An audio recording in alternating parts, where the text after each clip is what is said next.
So, welcome to eyes. If a man can't see, he can't fight. If he doesn't have eyes, he's going to be extremely critically injured. So, do be very mindful when practicing eye techniques, but also be very mindful that the eyes are very small. They're a very small part of the human anatomy, and humans have got very good skills at not being damaged in the eye. Soon as the vision goes, the rest of it kind of falls to pieces. So don't get complacent that an attack to the eye is easy to accomplish. It's a very small part of human anatomy. If you can't jab a chin with some degree of precision, ain't no way you're going to poke out an eye. So attacks to the eyes are damaging. They are hugely useful. They're proven to be useful. But you can't rely on, oh, I'll just take out his eyes. Oh, I'll just take out his eyes. You need the efficiencies that you get for things like combat sports and hard training. If I can't jab you on the jaw, in no way is my small finger going to get in your small eye. So do bear in mind, you need the accuracy. That's very, very important, but you also need the attributes to target at speed. Those are very, very important things to do. So, going for the eyes. Humans are very hyper aware on attacks to the eyes. As soon as the eye clocks anything coming to attack it, the human will flinch, move, duck, cover. They'll do anything they can to not damage the eyes. The eyes are the way into the command center, into the brain. So humans do not want to be attacked in the eye. So I'm going to go through some of the eye attacks that we look at in the Bartitsu Lab if we want to be final, if we want to do lasting, causing damage so we can escape a situation or end a situation.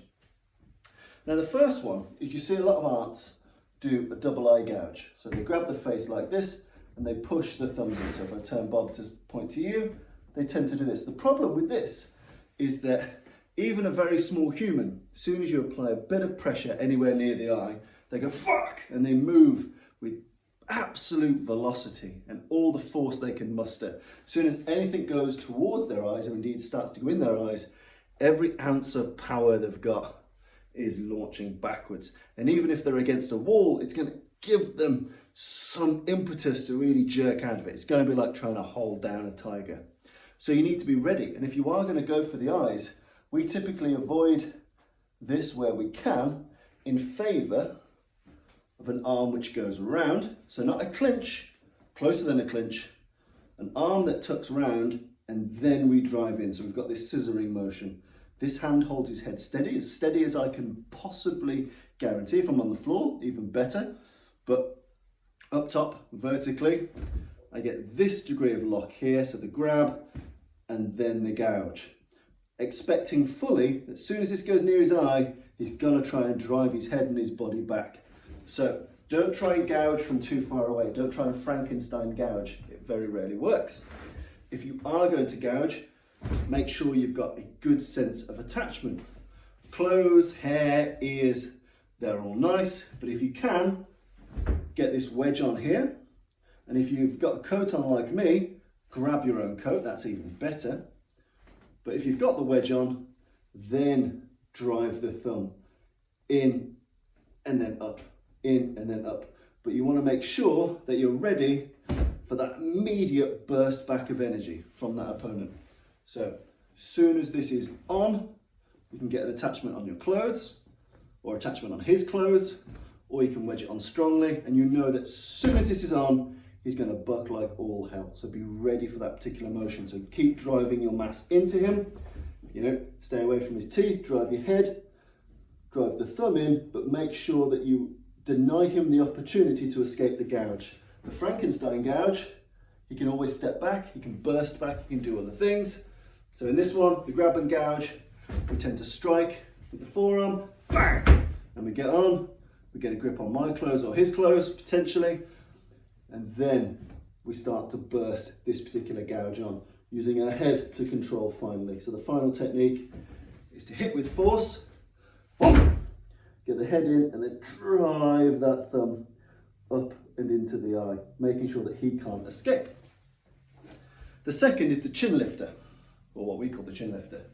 So traditionally, you get this, or you get things like this. With the chin lifter, we put the thumbs under the jaw. So the thumbs under the jaw, both thumbs, and we apply with our forefingers the pressure down on the eyes and use the remaining fingers to help us lift the head up. So as opposed to the full-on mountain gouge, Game of Thrones fans, if you're there, we get the thumbs underneath, we get the fingers in, and then we drive his head back. The reason we drive his head back is because, as I mentioned in the first gouge, people are going to buck and move for all hell.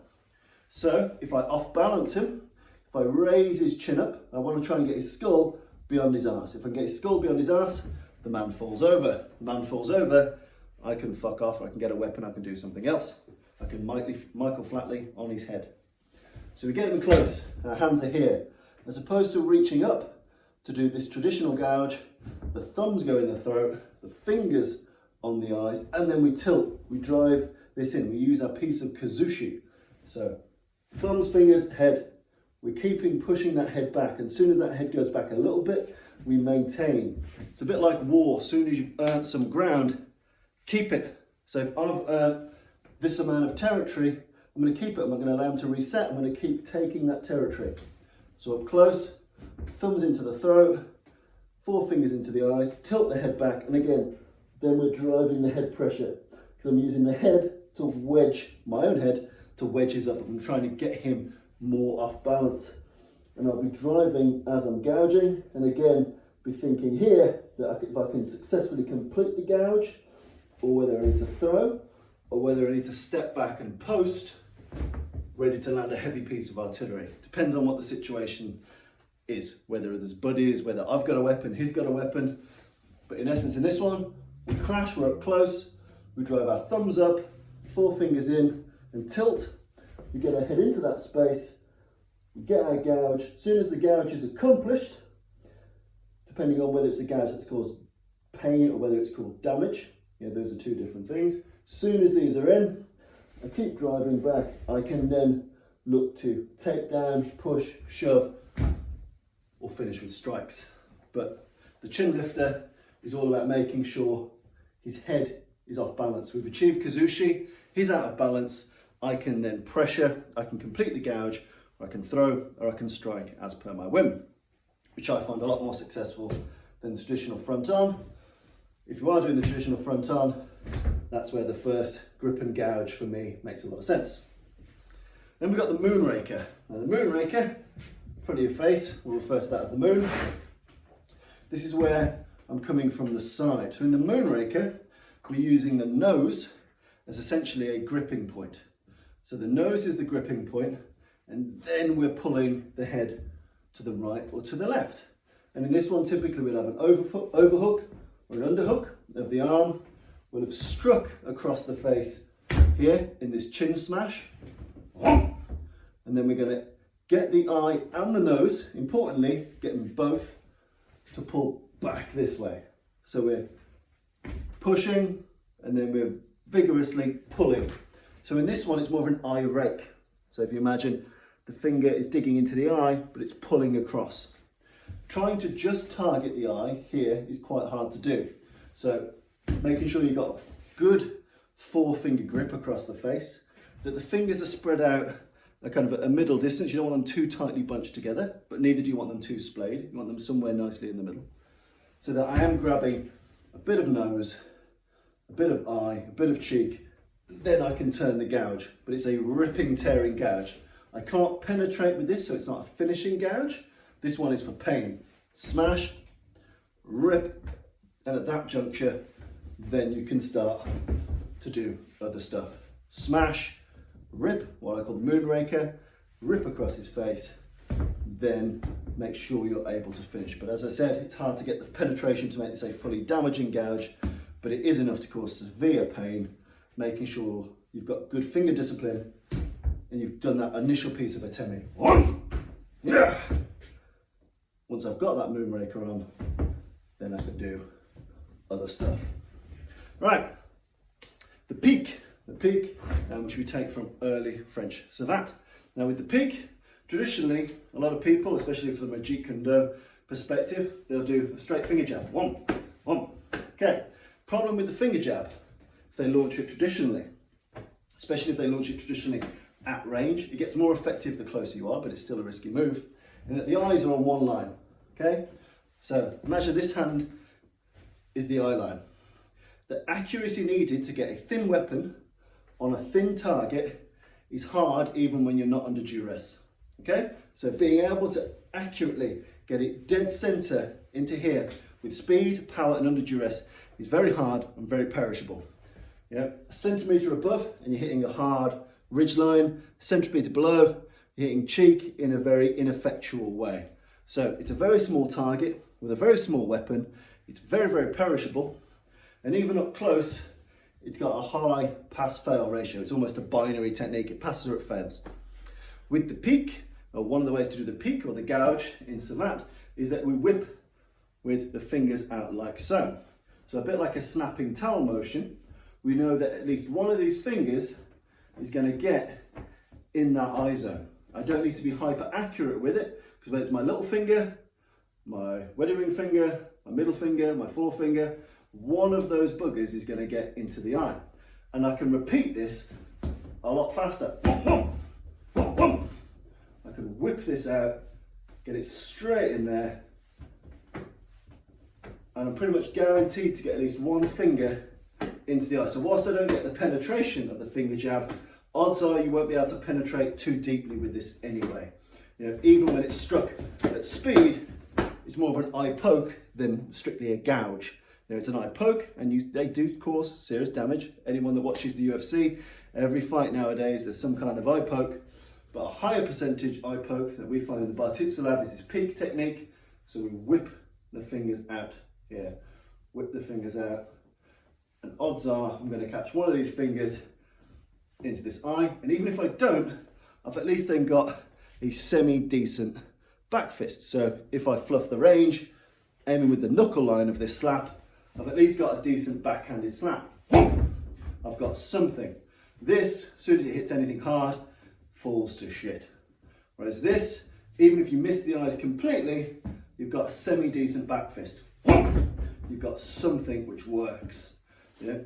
Anatomically, it's the same as the back fist. I'm still landing with the knuckles if the range is shorter than I anticipated. At optimum range, the fingers get into the eye. So that's the peak technique. Obviously, it's not close range. Close range, we've got the Moonraker, we've got the grip and gouge, we've got the chin lift, we've got all those things. At longer range, the peak style, for me, gets a higher percentage landing on the eyes. I box a lot, I box a huge amount. I've got good accuracy with my boxing. But if punching someone's face in a set spot is hard, and it is hard if they don't want to be punched in the face, poking a small, sensitive and hyper-aware thing like the eye can get very, very hard. Even if you're a believer in the chopsticks style, you'll notice that most of the weapons are all on one line. So again, it's pass or it's fail. It's pass or it's fail. So even at hyper close range, if people go for these horizontal eye pokes or eye gouges or finger blitzes, they typically all fall on the same line. You know, humans like patterns, they typically go on the same line. If you go with the peak, you're going to get one finger in one eye at least, 9 times out of 10. And those are good odds. I do enjoy that. And finally, an eye gouge from the old bare knuckle boxing days. As many as you know, historical pugilism is a big deal to me. Bare knuckle boxing for self-defense and bare knuckle boxing as a sport. Both of these have something known as the scissor punch. Coming from the days pre-boxing glove and the days where the boxing gloves didn't have the attachment between the fist and the thumb, you've got this type of motion. This is your scissor. And in the scissor punch, essentially, we're looking to pinch into the eye. So whether it's the finger in the eye and the thumb on the outside, or the thumb in the eye and the finger on the outside. So you notice the difference? Finger in the eye, thumb out. Thumb in the eye, fingers out. Those are the two weapons of the pinch punch. And so from here, we'd open this close range and you throw it like a hook. And as you hook, you pinch. Nasty, horrible technique. So typically it comes close range. You throw it as if it were a punch with the same velocity, but you've got this type of pinch in those two directions. The pinch punch is nasty. Historical accounts also have it thrown to the body, especially to the kidneys, which feels nasty, and I've had it done to me. But the pinch punch to the eye is a real horrible piece of dirty boxing. So you get close up, It's a hyper close range shot. It plays like a hook, but with that more damaging pinch gouge. And obviously once that's on, you can then decide to follow it through or flow it through, once you've got that pinch punch, into something like the grip and gouge if you want to completely run that gouge in. But you've got those options, but the pinch punch, lovely nasty bit of kit. I enjoy it anyway.